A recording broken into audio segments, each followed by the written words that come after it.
Hi there, listener, and welcome to episode 238 of the Ski Podcast. This episode is the latest in a series of podcasts I'm publishing this winter, focusing on women in the snow sports industry. First up, episode 220 was BBC Ski Sunday presenter Shemi Alcott. Second, episode 222 was GB Snowsport CEO Vicky Gosling. I spoke with former Ernlow MD Joanna Yellow-Splound in episode 223, and today I'm delighted to bring you this conversation with Team GB freestyle skier Zoe Atkin. As you'll hear in our interview, Zoe is an incredibly talented athlete. At the age of 21, she's already won gold medals in the halfpipe at the X Games and the World Cup, plus she has silver and bronze medals from the World Championships. We recorded this in November 2024 when Zoe was in the UK for a few days. Since then, she's had a fantastic season with 3 World Cup podiums in 5 competitions, including a win and 2 second-place finishes in the last 3 events. Zoe will next be in action in next month's Freestyle World Championships in St Moritz, so I thought this seemed like a great time to share our interview. I'm sure you'll find her story as interesting as I did. But before we start, I'd like to thank Intersport Ski Hire for sponsoring the show again this winter and making these episodes possible. If you're heading to the snow, listener, don't forget that you can save money when you book your ski hire at intersportrent.com and use the code SKIPODCAST. You'll get a guaranteed discount for ski hire in France, Austria and Switzerland. And to make it even simpler, you don't need to use the code. Just take the link in the show notes and your basket will automatically be reduced. Right, let's listen to my interview with Zoe Atkin. I'm delighted to be joined today by Zoe Atkin, the British freestyle halfpipe skier. Long-time listeners might recall that Zoe was previously on the podcast 3 years ago in November 2021 when I interviewed her and her sister, Izzy. And at the time, Zoe had already won a bronze at the 2021 World Championships in Aspen at the age of just 18. Since then, she's improved on that with a silver at the 2023 World Championships in Bakuriani. Hope I pronounced that right, in Georgia. And Zoe also has wins in the World Cup when she was just 16 and at the X Games, and is one of Britain's hopes for a medal at next year's Winter Olympics in Milano Cortina. So hi, Zoe. Welcome to the podcast. How are you? Hi, what an introduction. Thank you so much for having me. I'm really excited. Whereabouts are you today? Currently, I'm in the UK, taking a little break after a little training block before my season starts. Just a little chill, relaxing before everything gets super hectic. Yeah. Well, I've seen your schedule for this winter, and I know that will be the case. But nice to be, in the UK for a change. And I guess the weather is changing slightly as well. Where did you say you've just come in from? I was just in Austria, and they honestly don't have much snow. And as soon as I left, it started dumping. So that's good for them. It's good for our training. We had like sunny weather for 3 weeks. It was pretty much unheard of in November in the Alps. For sure. Well, actually, a question I always ask my guests when they're on the show is when were you last on snow? So evidently it was probably just a few days ago. Which resort in Austria have you been basing yourself in? I was in Kitzsteinhorn just for 3 weeks. Yeah, but honestly, like very little snow, like one run all the way from the top to the bottom and then the half pipe on the side. Yeah, well, you'll be itching to get back because, looking at what I've seen of the snow reports or snow forecast, it looks like it's going to start tomorrow and then go through the rest of this week with a metre or more of snow. So that will be good by the time you get back. But I guess the first question I really wanted to ask you, you mentioned about the half pipe there, and that's what you compete in. And actually, I don't know what people's idea about a half pipe is. They've probably seen it on the TV, and some resorts have a half pipe. But what we're talking about, what you compete in, is a super pipe, right? Which is much bigger.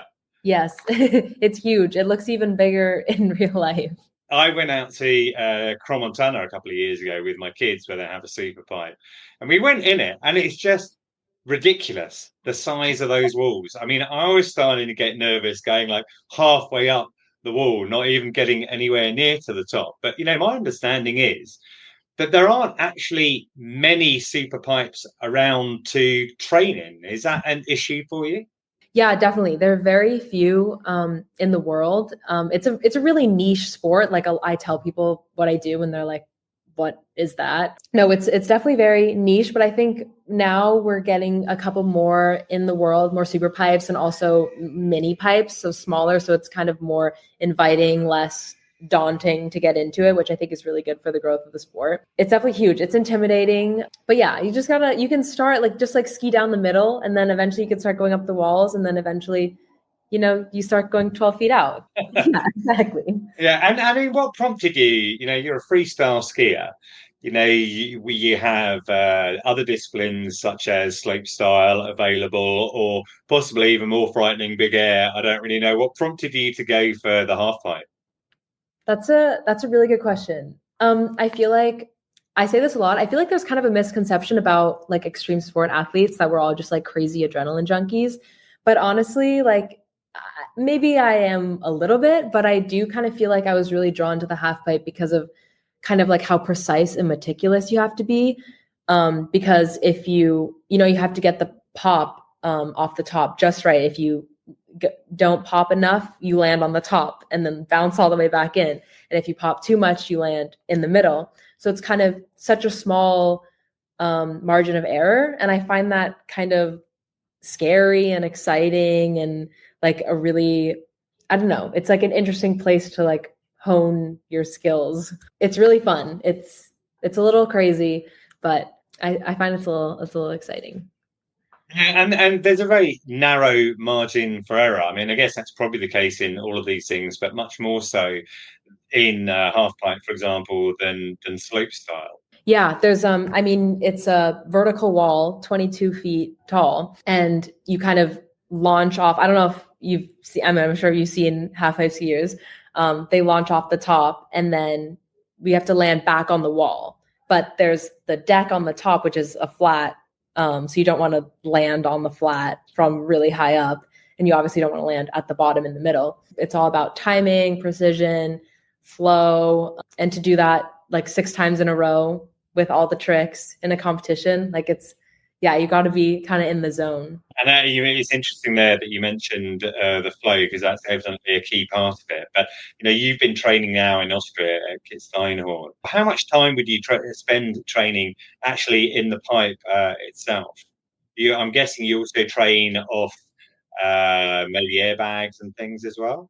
Yeah, we do airbag training, gym training, of course, and yeah, we do spend a lot of time in the half pipe. We honestly just do so many repetitions of our tricks, like over and over and over and over and over, just to really get in that like perfect timing, the grabs, the style, whatever kind of flair you want to put to the trick, and just really kind of like minimize your like the chance of anything going wrong in a competition or just in general. But that's why I feel like competing is really fun, because I feel like that's kind of the part where you're like, okay, like I know I've got this, like I've controlled everything I can control for, like I've done all the preparation, like now I just got to go ski. But yeah, training is being able to kind of just nail in those reps over and over again. Yeah, build that confidence to be able to go into a competition feeling really good. For sure. And you mentioned, in this context, who is we? Are you training on your own with coaches, or are you in part of the GB Snowsports freestyle team? Because I'm trying to think who else does half pipe. I'm not sure. Are there other British skiers who are doing half pipe? No, currently I'm the only skier on the team. So I train with my coach, but I am a part of the greater British freestyle team. We have a bunch of slopestyle skiers. So occasionally we do train in the same places, but usually, surprisingly, we don't really train in the same places, because the places that have half pipes aren't the places that have parks, which is kind of counterintuitive. But occasionally we get to come together and have a big, we had one of our physios' 60th birthday was in New Zealand about 2 months ago. So we all got to go together and have a big feast dinner for her, which was really fun. Like good to see them, because, we don't get to see each other super often. Pretty much everyone who skis half pipe, I mean, it's such a small community and there's so few people who do the sport. It's just so niche, as I said, like super random. So we all kind of train together. Like we usually all go to the same training camps. So there's usually only one place in the world that we all are at any given time. Okay, so that's really interesting. So firstly, can I ask, who is your coach? My coach, his name is Joe. He's a Canadian. He used to ski park, but more recently he was doing film stuff. So he filmed for like movies in the backcountry. So he kind of has like a well-rounded skier experience. Okay. And then my second question is, you're all training together. So are you therefore aware what your competitors are kind of rolling out as new tricks? I mean, Yeah, usually. I mean, I feel like we all kind of train together. There's like a camaraderie there. And, it's like nice to have other people there working on stuff. Like, I guess like we are competing against each other, but we're all kind of hyped for each other to learn new stuff and kind of push the sport forward. And it's always really good to see other girls like throwing down really cool tricks and stuff like that. So yeah, in a sense, it's maybe a little weird, I guess, and competitive, but also like, I feel like it's really like inspiring. At least for me, I feel like it really pushes me to be my best. And I just try and focus on myself and like what I'm working on. And then when the competitions come, like I kind of let things I have to let the results be what they're going to be. And there's only so much I can control. Thinking about the competitions then, am I right in saying that in a competition, assuming you qualify, you get 4 runs? Yeah, we get 2 runs to qualify. So best of 2 runs. And then if you make finals, you have 3 runs to land your run. So do you play kind of percentages for that first run down in the final? Let's say, you've got a certain routine that's going to get you a certain score, assuming you pull it all off, put that down first to get you on the leaderboard and then hold back your high scoring tricks for later? Yeah, totally. I think there's definitely a bunch of strategy in it because you obviously want to land a run to be able to, build your confidence for the next run and obviously just to do well. But, you want to do as well as possible. And then maybe your hardest stuff you don't have like as locked, or there's a little bit of doubt of like, maybe I might miss a grab or maybe I'll fall or maybe it won't be perfect. So there's always kind of that like more, I don't know, it's a little more risky. So usually my strategy is to put one down that I'm confident with and then build on that and let that kind of build my confidence and momentum. But sometimes, someone might see that as like a waste of a run. If it's not a good enough run to, for example, like land me on the podium, it's like, why are you doing that? You should spend your 3 tries getting that harder run. But I think it's also kind of like a question of like, I guess like what skier do you want to be or what kind of skiing do you want to like show off to people watching? And for me, I feel like I want to be the kind of skier that's smooth and styly and has good grabs and like not flaily. And I feel like if I have to tone down the technicality to have just a very clean run, I personally prefer that because that's just the kind of skiing that I want to represent. But then there's definitely people who are doing harder tricks or bigger tricks, What about when you decide to bring something new into play, into competition for the first time? You've obviously practiced it a bunch in training, but you've never rolled it out in a competition. Is that a pre-arranged plan with Joe? Yeah, definitely. I feel like I think very far ahead. So I feel like I'm always kind of thinking about different runs I could do and different combinations of tricks and what I want to do. But yeah, I think there's always kind of a general idea of what I want to do, but in the moment, things might change based on my confidence levels, what happened in the previous runs. Because honestly, I'll sometimes, for example, last World Championships in Bakuriani in Georgia, I had such a terrible training that day of finals. I didn't do a single trick in training. So I kind of just had to pull it out in competition. So I didn't do maybe my hardest run, but I was like, I'm going to do what I know I can do. I know I can do it clean. I know I can land it. I know I can go big. And, kind of the comp nerves, like just bring that out of me. Oh, and when you're at the top, I think you said you're going to hit the edge. You're going to do six moves in every descent. You've got those combinations. You're not going to change your mind like halfway down. You're going to do this, this, this, this, this. Yes, it's definitely predetermined for sure. But there's circumstances where, things go wrong and you kind of have to wing it. Like, for example, this is when I was at the Olympics, it was my 3rd run and I had fallen on the first 2, but I had no speed. So I kind of messed up my run and I kind of had to improvise on the way down. So the run I ended up completing was not the run that I planned to do. So there's kind of a little bit of like if something goes wrong, you got to do your best to make it to the bottom because you don't want to just give up halfway through because you never know what other people do or if that's a run that gets you on the podium or something like that. So you've got to be thinking fast, as well as having that plan and knowing what you're going to execute when it comes to it. And just, we'll definitely come back to the Olympics and actually more in relation to competition. But you mentioned the, off snow training. What kind of training are you doing there? Is it, trampolining? You got aerobic training as well? I mostly do strength training, a little bit of aerobic and cardio, but I do a lot of like lifting. So I'm strong so I can, when I do fall, I do my best not to fall because I don't like falling 22 feet from the air onto ice. But if I do fall, I have the, ability to be able to take those falls or not fall, like be able to kind of take a really deep landing and be able to like power through it. So I think strength for me has been the most important to be able to ski at the highest level. I mean, I think people are extremely mindful these days in all types of athletics that strength and conditioning is a super important part of it. It reduces the risk of injury, and evidently the type of event that you're involved with does carry a risk of injury, and we'll come on to that later. But Bakuriani in Georgia, where you picked up a silver at the 2023 World Championships, and you've had another World Championship medal as well. But I'm going to take a punt here, and you can tell me if I'm wrong, but I'm going to guess that you view your greatest achievement as your win at the X Games. Would that be right? Yeah, definitely. Yeah, and that one in particular was you pulled off. You're talking about your strategy for competition.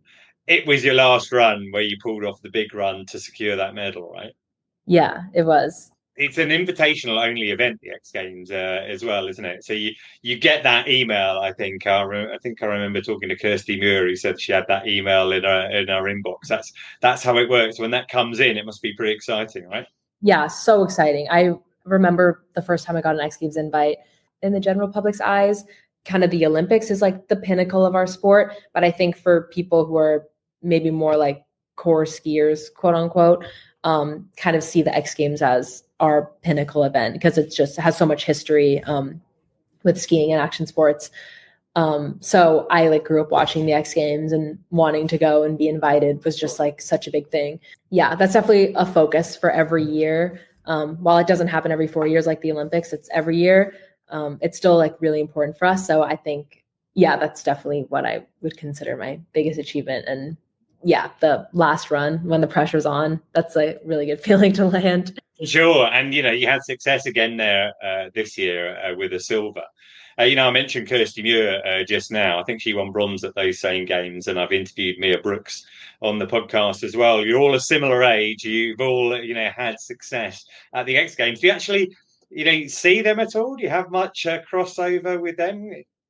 I mean, it's funny because you would think that we like do so much because we do such similar sports, but like the half pipe scene is so removed just because like half pipe is so random. Like it's so niche, like who skis half pipe? Like it's just like what mountain has a half pipe, So we kind of like spend our training times like following wherever the half pipe is. Whereas I think the slopestyle people, have like a choice of what park they want to go to. And so they all go to the same park so they can all, train together and stuff like that. So I do get to see them at events like X Games where they have like an athlete lounge and I get to hang out with them, or like bigger events where it's both in one, like World Championships. But it's really good to watch them crush it. It's really inspiring. They're really killing it. And yeah, it's cool to see. I recently interviewed Vicky Gosling, who's a CEO of GB Snowsport. She was talking about all of the challenges of Beijing, and the build-up for that was exceptionally difficult. And you already referred to it. You got a top 10 there, finishing in 9th place. But you said that run didn't go perfectly for you, and you hadn't landed a few before. I think it was very difficult. Not only was it difficult because it's a COVID environment, but it was a difficult conditions that day, quite slow as well. Yeah, I think, it was, it snowed because it doesn't snow that much there. So it was kind of very like a free, crazy thing that it snowed, but it snowed so much the night before. So I struggled a lot with like speed. And I also think, I think I just like put a lot of pressure on myself because it was my first Olympics. I had, thought about this moment for years and years. And I don't know, that whole season, I felt like I didn't allow myself to really enjoy it the way I usually do. I was just putting a lot of pressure on myself and like all the expectations and everything. So yeah, and I think I'm really grateful I got a top 10, and I feel like I'm really happy I was able to put a rundown at the Olympics, make finals at my first Olympics. I think I was 19. But yeah, I'm definitely looking forward to this season and next season with the next Olympics. I'm feeling a little bit more experienced, a little more settled, a little more like, I guess, established in my like place in women's skiing. Yeah, it was a really amazing experience to go to the Olympics, and my sister was also in the village, so it was really an honor to be able to go there and be a part of the team. Yeah, well, we'll come on to the next Olympic cycle shortly as well. I mean, one of the things that Vicky mentioned, and other athletes I've spoken to who are at those games, is that you said there's a lot of pressure on you, but there's also a lot of pressure on you from the point of view that you were testing multiple times a day, and people have told me that they'd see athletes who tested positive who were like whisked away. And you wouldn't see them again. Suddenly, they were there, and the next minute they were gone. Did you feel that sort of pressure from the constant testing and the environment as well?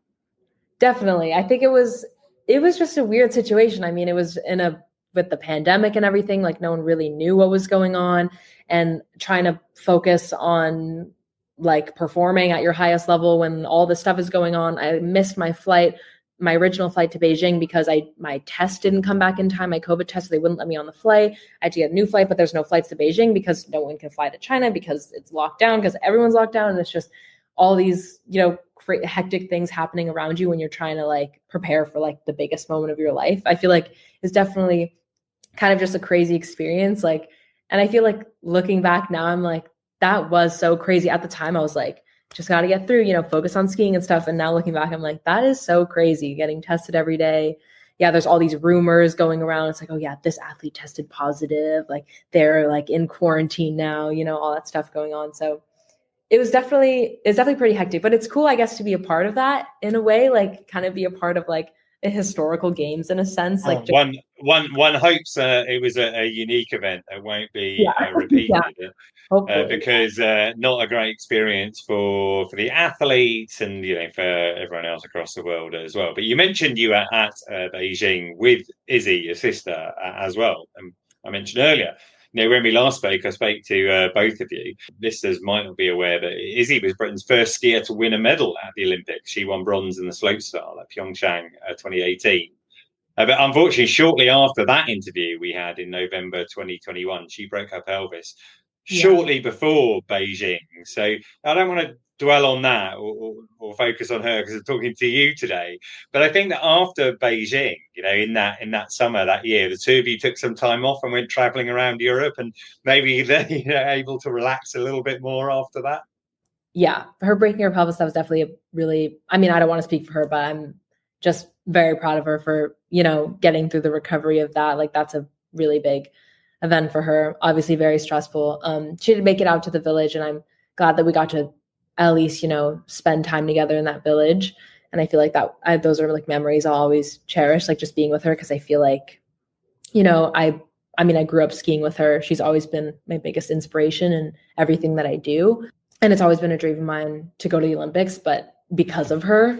So I feel like that was really special. And then, yeah, so after the Olympics, just being able to just have someone there, especially, because she was disappointed because of all of her, injuries and overcoming all of that. And I was disappointed because of my result and how I felt like I didn't perform as well as I wanted to. And I feel like we were just able to really, really connect and kind of have that shared experience. And I feel like that really brought us closer. Did you get an Interrail, a Eurail, and travel around like that? Yeah, we traveled around Europe. It was super fun. I was still technically in my gap year before I started university, and she had just finished university. So it was like this perfect time, just finished the Olympics, like no more training, perfect free time, just sister trip. Like it was a great time before I had to go to university and lock in again. But yeah, it was great. And I mean, you mentioned you grew up skiing together, and so I guess it would be a good point to just look at your background a little bit. Listeners will know that you represent, Team GB Snowsports, but your accent sounds like it's from slightly further away. You've been based, I think you were brought up in Maine, weren't you? I take it both of your parents are skiers, but presumably one or both of them are British by descent. My dad's British. He's from just outside Birmingham, and my mom's Malaysian. So we kind of have like a international kind of family going on. And we live in Utah now in the US. Yeah, kind of all over the place. But yeah, we like ski all over the world, train all over the place. Like we're kind of always traveling. But yeah, my parents learned how to ski when they were later in life, but they really enjoyed it. So they took me out when I was, I think, just turned 2. So I've literally been skiing my entire life, and we're just a family of skiers. Love it. And that must have been a big decision for them, because I think they decided to move you from Maine over to Utah because you both showed talent as skiers, right? Yeah, and which was a huge sacrifice from them. And I feel like I've always been so grateful for the support that they've given me, and just the belief for me and my sister to really pursue our dreams in skiing. And I think we were really lucky that we were able to like have the opportunity to do that and be able to, ski a lot more than just on the weekends, and be able to really train and get to the highest level. And I feel like, yeah, just my parents are so supportive in that way, but also just in every day, like in my training and in my competitions. Like they're coming to all my competitions this season, which is going to be super fun. It's always good to see them at the bottom. Yeah, just very ski-centric family, very supportive. And I'm really grateful for that. Excellent. And your base in Utah is Park City, is it? Yeah, Park City. So that's where you did a lot of your skiing when you were younger. I think you told me last time maybe it was Park City and Snowbird are your favorite resorts. Yeah. When you're not training, are you allowed to go kind of off piste and just explore the mountain, or are you forbidden from doing that kind of thing? Yeah, I mean, occasionally, like, I definitely just spend so much time in my ski boots that when I am not training, I prefer to just not be skiing. But if there's a snowstorm and we get powder snow, I'm definitely gonna be in that. It's so fun.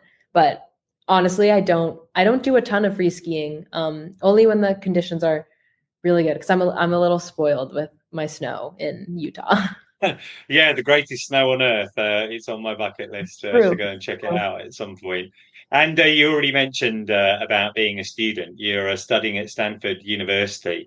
Are you specializing in any particular area there?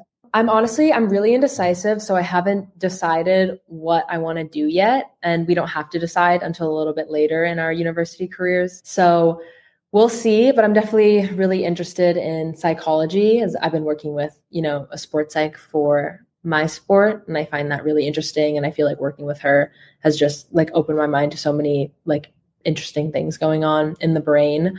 And it's been really helpful for me. So that's maybe an option, but I kind of like the STEM fields. Like I like doing math. I've been coding a little bit. I've been learning how to code. So that's been fun. How does the studying fit in around your time commitments for skiing? For the past 2 years, what I've been doing is just taking the winter quarter off. We're on a quarter system, so it's 4 quarters a year. And I've just been doing the summer quarter instead of the winter quarter.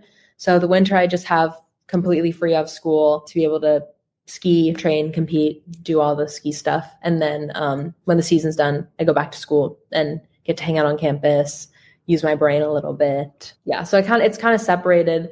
As the Olympics, the Milan 2026 approaches, I will likely take more time off school to focus on training a little bit harder, skiing a little bit more.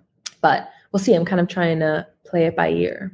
Yeah, I mean, you said to use your brain again, but I think it's just using a different part of your brain, because, you're thinking, as we discussed earlier, thinking the whole time when you're doing a run, when you're in training, thinking about how to pull moves off. I mean, a lot of it is muscle memory, but there's a lot of thought that goes into it as well. And, we mentioned Beijing, possibly, a little bit of pressure on you there, maybe not the result that you wanted, although top 10 is still pretty damn good, getting top 10 at Olympics. But in the seasons after that, you've come back super strong. because he picked up, podiums, I think 6 events in a row all the way through 23, 24. And that run was only broken in the autumn, or our autumn, over in New Zealand, and that was still a 6th. What do you put that strong run of form down to? That's a good question. I feel like after the Olympic season, I was, or after the 2022 Olympics, I was definitely a little bit unsure about if I wanted to continue skiing and how I wanted to go about that, especially with university and everything. And there was a period there where I wasn't sure if I was going to come back. And then I kind of decided that I was going to try one more season. And if I would commit to the season and try and do my best, and if I didn't like it by the end, then I would just quit and that would be it.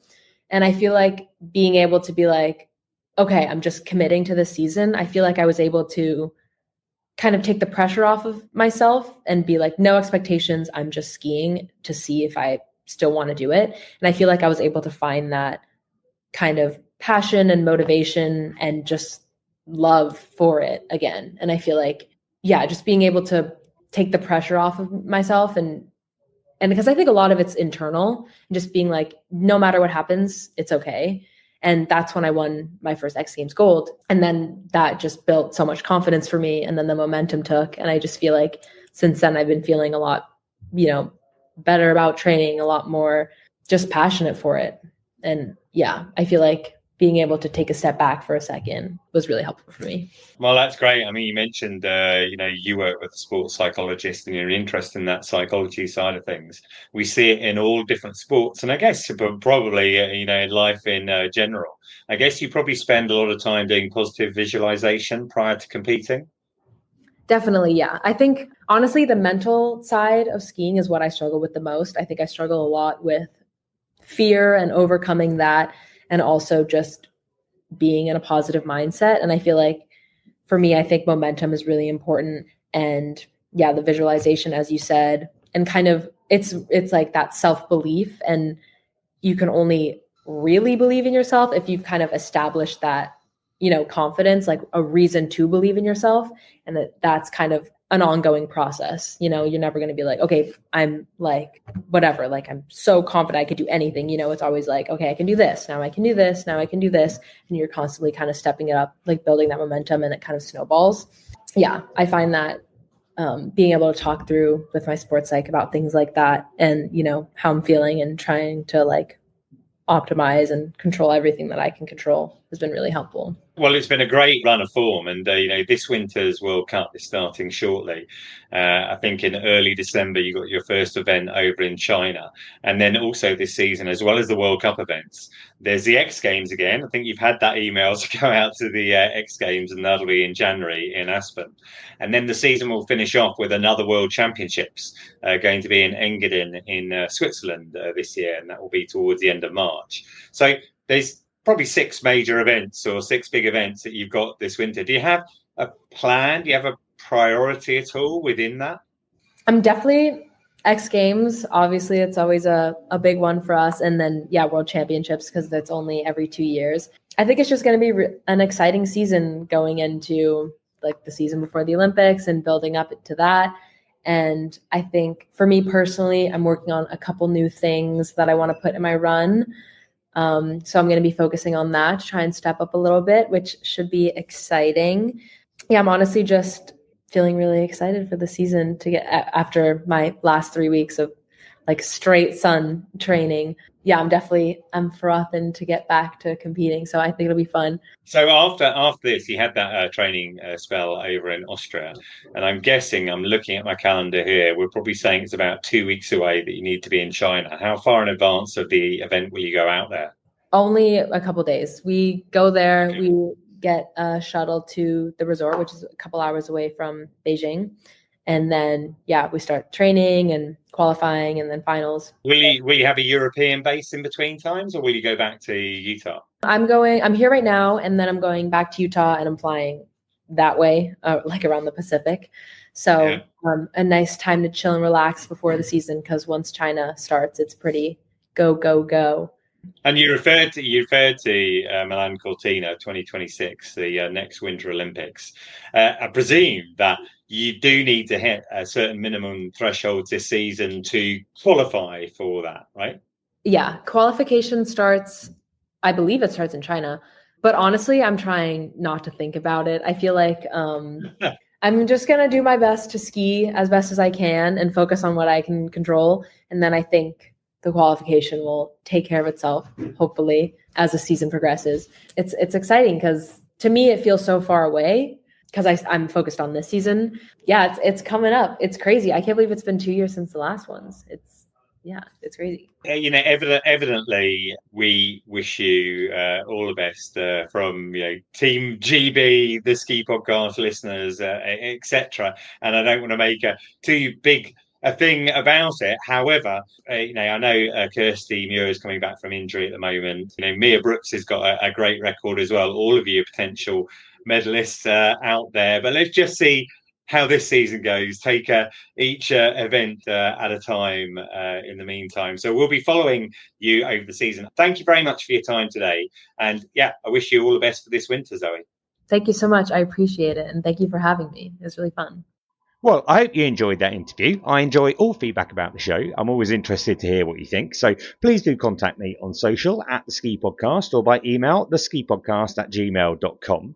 We have had a bit of feedback, and that might be related to the fact that we have a competition at the moment where you can win a fantastic pair of Vallon goggles. Bray Estate on iTunes said, I've been a follower of The Ski Podcast now for many years, starting during the pandemic. It kept my passion for skiing going during the restrictive years and has added to my knowledge ever since. Always something new and interesting. Every feature has something.